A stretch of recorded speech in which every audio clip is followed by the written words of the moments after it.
নমস্কার। শুরু করছি শ্রী শ্রী রামকৃষ্ণ কথামৃত। প্রথম পরিচ্ছেদ। দক্ষিণেশ্বরে ঠাকুর শ্রীরামকৃষ্ণ। কালীবাড়ি ও উদ্যান।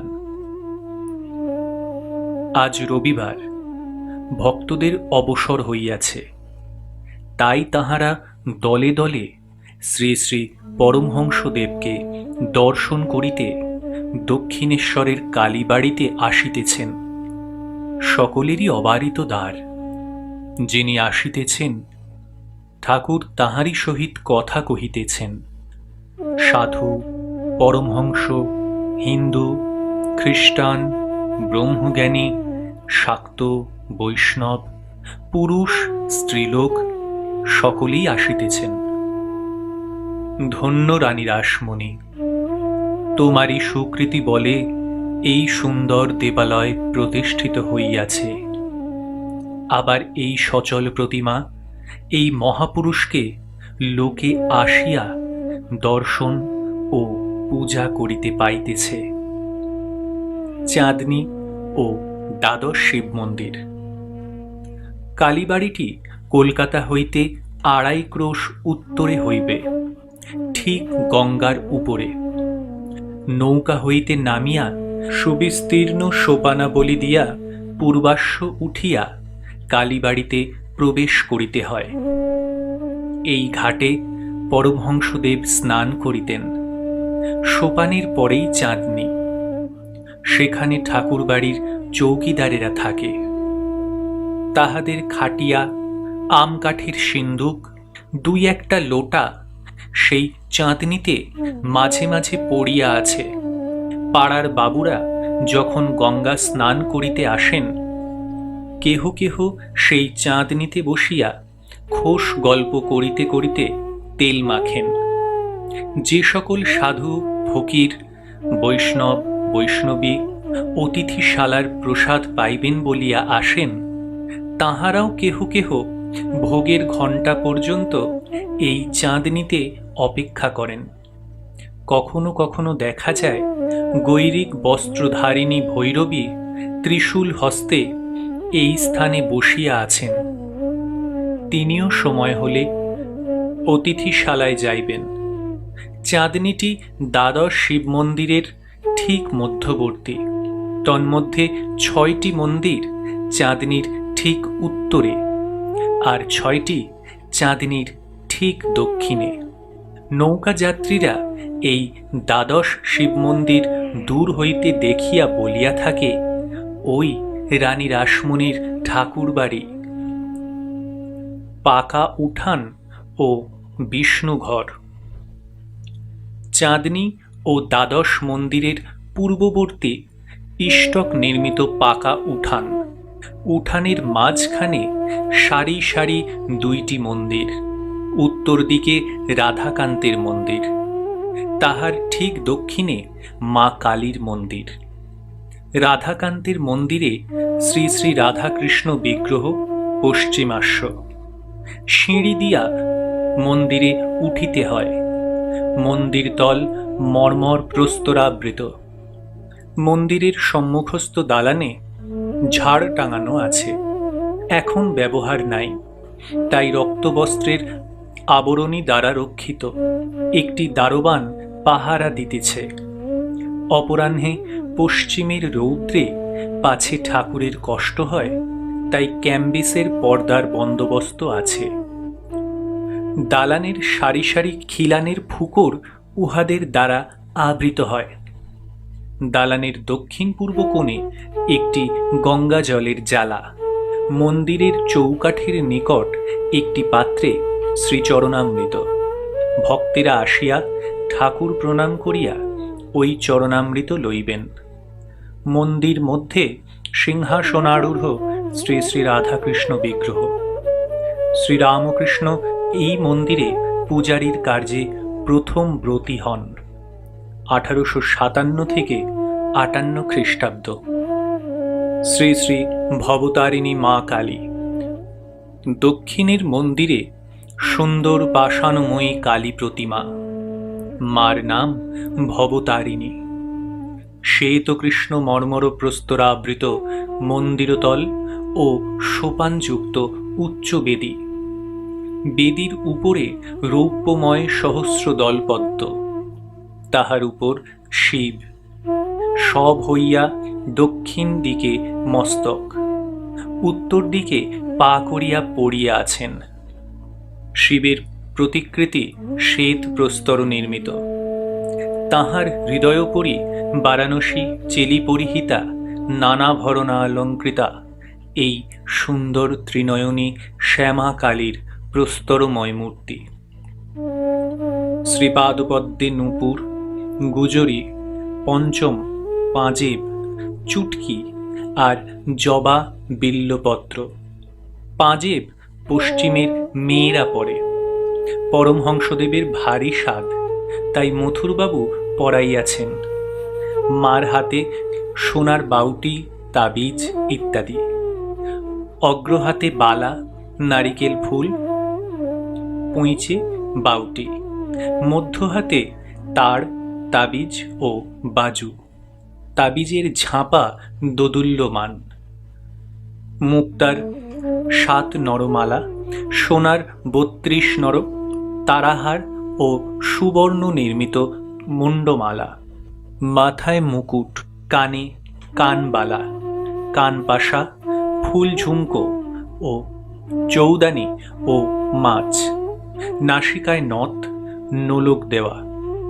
ত্রিনয়নীর বাম হস্তদ্বয়ে নৃমুণ্ড ও অসি, দক্ষিণ হস্তদ্বয়ে বরাভয়।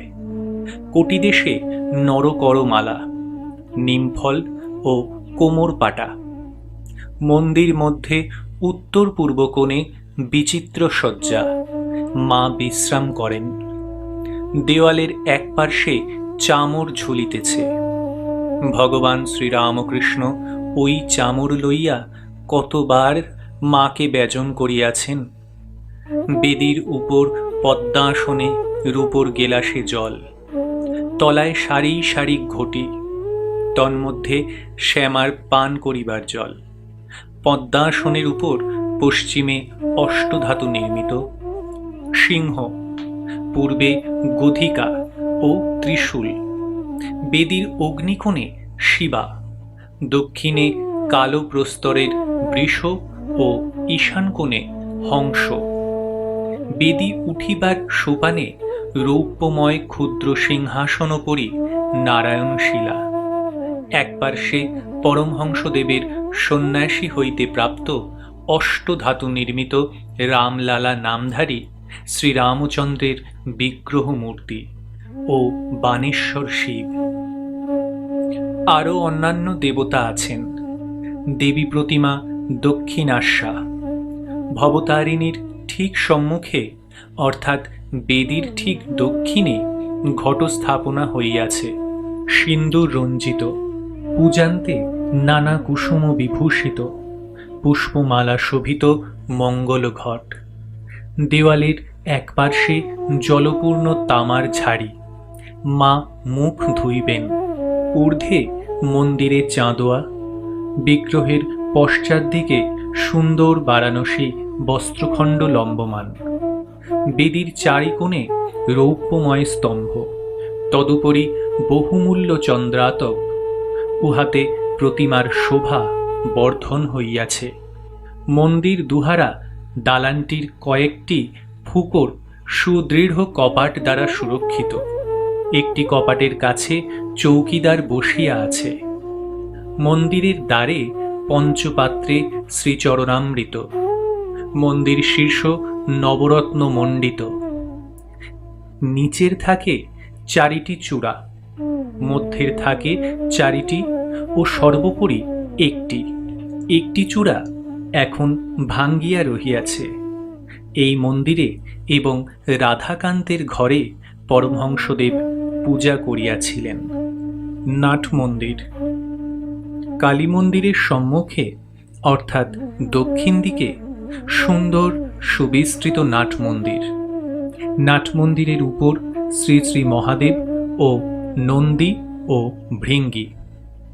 মার মন্দিরে প্রবেশ করিবার পূর্বে ঠাকুর শ্রীরামকৃষ্ণ মহাদেবকে হাত জোড় করিয়া প্রণাম করিতেন, যেন তাহার আজ্ঞা লইয়া মন্দিরে প্রবেশ করিতেছেন।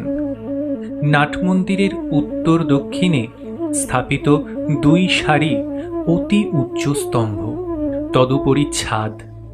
স্তম্ভ শ্রেণীর পূর্ব দিকে ও পশ্চিম দিকে নাটমন্দিরের দুই পক্ষ। পূজার সময় মহোৎসবকালে, বিশেষত কালী পূজার দিন নাটমন্দিরে যাত্রা হয়। এই নাটমন্দিরে রাসমণির জামাতা মথুরবাবু শ্রীরামকৃষ্ণের উপদেশে ধান্য মেরু করিয়াছিলেন। এই নাটমন্দিরেই সর্বসমক্ষে ঠাকুর শ্রীরামকৃষ্ণ ভৈরবী পূজা করিয়াছিলেন। ভাঁড়ার, ভোগঘর, অতিথিশালা, বলিস্থান। চকমিলান উঠানের পশ্চিম পার্শ্বে দ্বাদশ মন্দির, আর তিন পার্শ্বে একতলা ঘর। পূর্ব পার্শ্বের ঘরগুলির মধ্যে ভাঁড়ার, লুচি ঘর, বিষ্ণুর ভোগঘর, নৈবেদ্যের ঘর, মায়ের ভোগঘর, ঠাকুরদের রান্নাঘর ও অতিথিশালা। অতিথি সাধু যদি অতিথিশালায় না খান, তাহা হইলে দপ্তরখানায় খাজাঞ্চির কাছে যাইতে হয়। খাজাঞ্চি ভাণ্ডারীকে হুকুম দিলে সাধু ভাঁড়ার হইতে সিধা লন। নাটমন্দিরের দক্ষিণে বলিদানের স্থান। বিষ্ণুঘরের রান্না নিরামিষ। কালীঘরের ভোগের ভিন্ন রন্ধনশালা। রন্ধনশালার সম্মুখে দাসীরা বড় বড় বঁটি লইয়া মাছ কুটিতেছে। অমাবস্যায় একটি ছাগ বলি হয়। ভোগ 2 প্রহর মধ্যে হইয়া যায়। ইতিমধ্যে অতিথিশালায় এক খানা শালপাতা লইয়া সারি সারি কাঙ্গাল, বৈষ্ণব, সাধু, অতিথি বসিয়া পড়ে। ব্রাহ্মণদের পৃথক স্থান করিয়া দেওয়া হয়। কর্মচারী ব্রাহ্মণদের পৃথক আসন হয়। খাজাঞ্চির প্রসাদ তাহার ঘরে পৌঁছাইয়া দেওয়া হয়। জানবাজারের বাবুরা আসিলে কুঠিতে থাকেন, সেইখানে প্রসাদ পাঠানো হয়। দপ্তরখানা। উঠানের দক্ষিণে সারি সারি ঘরগুলিতে দপ্তরখানা ও কর্মচারীদিগের থাকিবার স্থান। এখানে খাজাঞ্চি মুহুরী সর্বদা থাকেন, আর ভাণ্ডারী, দাস দাসী, পূজারী, রাঁধুনি, ব্রাহ্মণ ঠাকুর ইত্যাদির ও দারোয়ানদের সর্বদা যাতায়াত। কোনো কোনো ঘর চাবি দেওয়া। তন্মধ্যে ঠাকুর বাড়ির আসবাব, শতরঞ্চ, শামিয়ানা ইত্যাদি থাকে।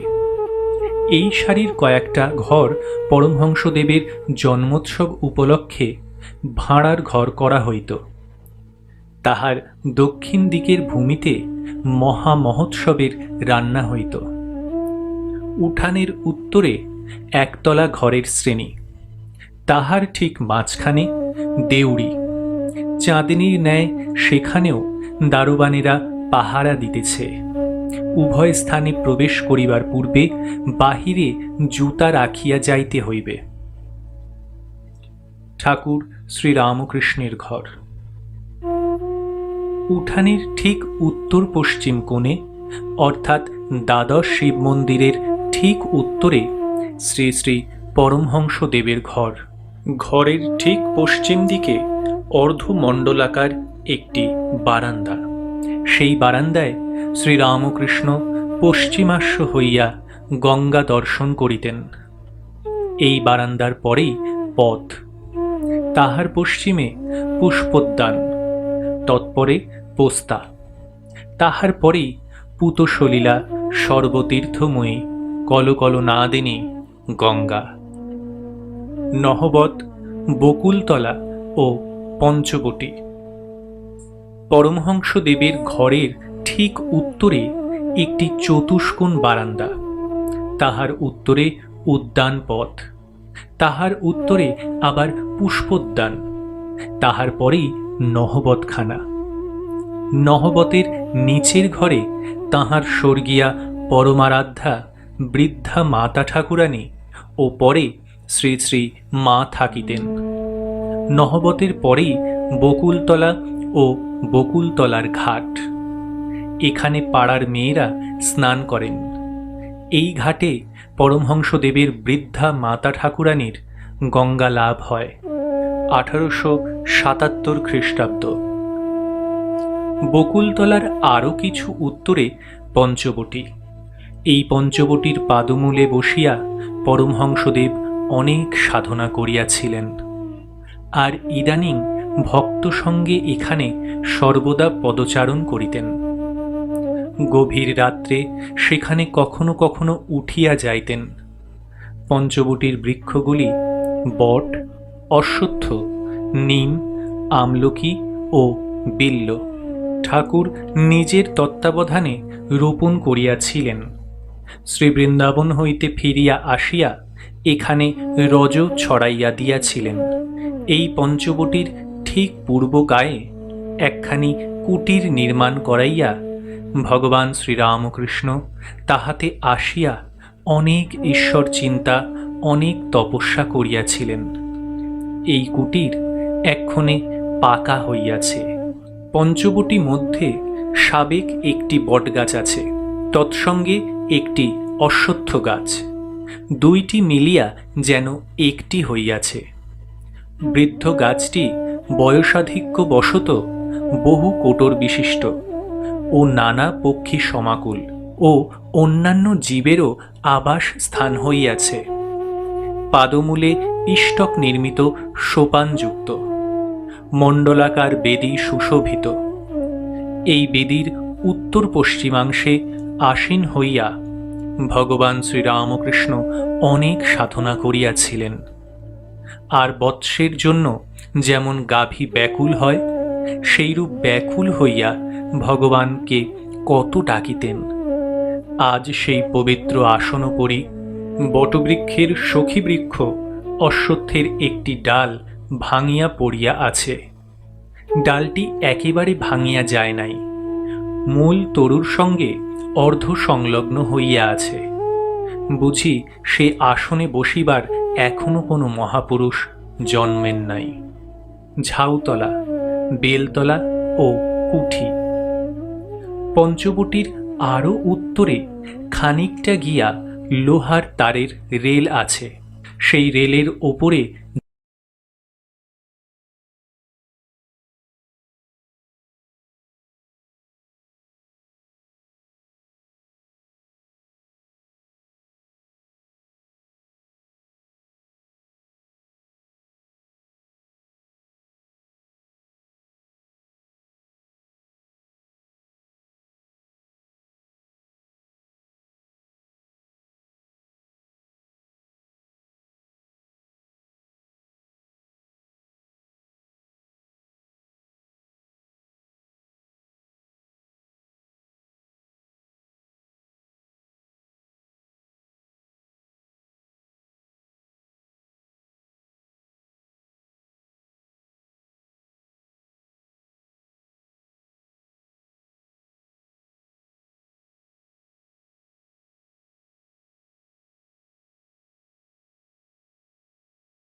সেখানেও দারোয়ান বসিয়া পাহারা দিতেছে। কলিকাতা হইতে পরমহংসদেব যখন গভীর রাত্রে কালীবাড়িতে ফিরিয়া আসিতেন, তখন এই দেউড়ির দারোয়ান চাবি খুলিয়া দিত। পরমহংসদেব দারোয়ানকে ডাকিয়া ঘরে লইয়া যাইতেন ও লুচি মিষ্টান্নাদি ঠাকুরের প্রসাদ তাহাকে দিতেন। হাঁসপুকুর, আস্তাবল, গোশালা ও পুষ্পোদ্যান। পঞ্চবটির পূর্ব দিকে আরেকটি পুষ্করিণী, নাম হাঁসপুকুর। ওই পুষ্করিণীর উত্তর পূর্ব কোণে আস্তাবল ও গোশালা। গোশালার পূব দিকে খিড়কি ফটক। এই ফটক দিয়া দক্ষিণেশ্বরের গ্রামে যাওয়া যায়। যে সকল পূজারী বা অন্য কর্মচারী পরিবার আনিয়া দক্ষিণেশ্বরে রাখিয়াছেন, তাহারা বা তাহাদের ছেলেমেয়েরা এই পথ দিয়া যাতায়াত করেন।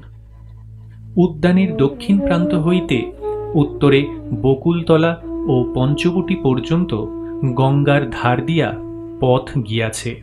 সেই পথের দুই পার্শ্বে পুষ্পবৃক্ষ। আবার কুঠির দক্ষিণ পার্শ্ব দিয়া পূর্ব পশ্চিমে যে পথ গিয়াছে, তাহারও দুই পার্শ্বে পুষ্পবৃক্ষ। গাজীতলা হইতে গোশালা পর্যন্ত কুঠি ও হাঁসপুকুরের পূর্ব দিকে যে ভূমিখণ্ড, তাহার মধ্যেও নানা জাতীয় পুষ্পবৃক্ষ, ফলের বৃক্ষ ও একটি পুষ্করিণী আছে। অতি প্রত্যুষে পূর্ব দিক রক্তিমবর্ণ হইতে না হইতেই, যখন মঙ্গল আরতির সুমধুর শব্দ হইতে থাকে ও সানাইয়ে প্রভাতী রাগ রাগিনী বাজিতে থাকে, তখন হইতেই মা কালীর বাগানে পুষ্পচয়ন আরম্ভ হয়। গঙ্গা তীরে পঞ্চবটির সম্মুখে বিল্লবৃক্ষ ও সৌরভপূর্ণ গুলচি ফুলের গাছ। মল্লিকা, মাধবী ও গুলচি ফুল শ্রীরামকৃষ্ণ বড় ভালোবাসিতেন। মাধবীলতা শ্রী বৃন্দাবন ধাম হইতে আনিয়া তিনি পুঁতিয়া দিয়াছেন। হাঁসপুকুর ও কুঠির পূর্ব দিকে যে ভূমিখণ্ড, তন্মধ্যে পুকুরের ধারে চম্পক বৃক্ষ। কিয়ৎদূরে ঝুমকা জবা, গোলাপ ও কাঞ্চন পুষ্প। বেড়ার উপরে অপরাজিতা, নিকটে জুঁই, কোথাও বা শেফালিকা। দ্বাদশ মন্দিরের পশ্চিম গায়ে বরাবর শ্বেতকরবী, রক্তকরবী, গোলাপ, জুঁই, বেল, কচিত বা ধূস্তর পুষ্প। মহাদেবের পূজা হইবে। মাঝে মাঝে তুলসী উচ্চ ইষ্টক নির্মিত মঞ্চের উপর রোপণ করা হইয়াছে। নহবতের দক্ষিণ দিকে বেল, জুঁই, গন্ধরাজ, গোলাপ। বাঁধা ঘাটের অনতি দূরে পদ্মকরবী ও কোকিলাক্ষ। পরমহংসদেবের ঘরের পাশে দুই একটি কৃষ্ণচূড়ার বৃক্ষ ও আশেপাশে বেল, জুঁই, গন্ধরাজ, গোলাপ, মল্লিকা, জবা, শ্বেতকরবী, রক্তকরবী, আবার পঞ্চমুখী জবা, চীন জাতীয় জবা। শ্রীরামকৃষ্ণ এককালে পুষ্পচয়ন করিতেন। একদিন পঞ্চবটির সম্মুখস্থ একটি বিল্লবৃক্ষ হইতে বিল্লপত্র চয়ন করিতেছিলেন। বিল্লপত্র তুলিতে গিয়া গাছের খানিকটা ছাল উঠিয়া আসিল। তখন তাহার এইরূপ অনুভূতি হইল যে যিনি সর্বভূতে আছেন, তাঁর না জানি কত কষ্ট হইল। অমনি আর বিল্লপত্র তুলিতে পারিলেন না। আর একদিন পুষ্প চয়ন করিবার জন্য বিচরণ করিতেছিলেন। এমন সময় কে যেন দপ করিয়া দেখাইয়া দিল যে কুসুমিত বৃক্ষগুলি যেন এক একটি ফুলের তোড়া এই বিরাট শিবমূর্তির উপর শোভা পাইতেছে, যেন তাহারই অহর্নিশি পূজা হইতেছে। সেই দিন হইতে আর ফুল তোলা হইল না। ঠাকুর শ্রীরামকৃষ্ণের ঘরের বারান্দা। পরমহংসদেবের ঘরের পূর্ব দিকে বরাবর বারান্দা। বারান্দার এক ভাগ উঠানের দিকে, অর্থাৎ দক্ষিণ মুখ। এই বারান্দায় পরমহংসদেব প্রায় ভক্ত সঙ্গে বসিতেন ও ঈশ্বর সম্বন্ধীয় কথা কহিতেন বা সংকীর্তন করিতেন। এই পূর্ব বারান্দার অপরার্ধ উত্তর মুখ। এই বারান্দায় ভক্তেরা তাহার কাছে আসিয়া তাহার জন্মোৎসব করিতেন, তাহার সঙ্গে বসিয়া সংকীর্তন করিতেন, আবার তিনি তাহাদের সহিত একসঙ্গে বসিয়া কতবার প্রসাদ গ্রহণ করিতেন। এই বারান্দায় শ্রীযুক্ত কেশবচন্দ্র সেন শিষ্য সমভিব্যাহারে আসিয়া তাহার সঙ্গে কত আলাপ করিয়াছেন। আমোদ করিতে করিতে মুড়ি, নারিকেল, লুচি, মিষ্টান্নাদি একসঙ্গে বসিয়া খাইয়া গিয়াছেন। এই বারান্দায় নরেন্দ্রকে দর্শন করিয়া শ্রীরামকৃষ্ণ সমাধিস্থ হইয়াছিলেন। আনন্দ নিকেতন।